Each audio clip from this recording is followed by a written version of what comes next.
আজ আমি চলে এসেছিলাম বাবু মশাই রেস্টুরেন্ট, যেটা ব্যারাকপুর স্টেশনের একদম সামনে, ঠিক আছে। দুপুরবেলা ব্যারাকপুরে এসেছিলাম, একটু কাজ ছিল, তার জন্য তো কাজ মিটে গেছে, এবার একটু খাওয়া দাওয়া তো করতে হবে। তো একটা রেস্টুরেন্ট খুঁজছিলাম আমি আর কৌশিকদা মিলে, তাই তো? একদম। তো খুঁজতে খুঁজতে কিন্তু এই বাবু মশাই রেস্টুরেন্টটা আমরা পেলাম। তো ভাবলাম চলো একটু ট্রাই করা যাক কেমন কি এখানকার খাবার দাবার লাগে, একটু দর্শকদের সাথে শেয়ার করা যাক নাকি।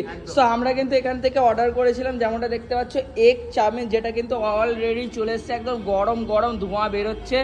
তো চলো এই চাউমিনটা ট্রাই করব, কেমন কি লাগে আজকে কৌশিকদা রিভিউ দেবে, ঠিক আছে? চলো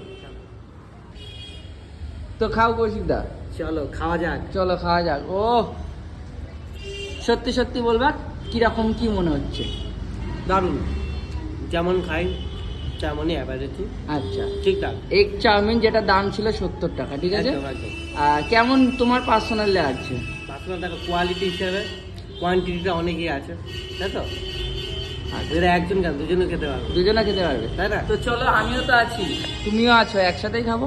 চলো চলো।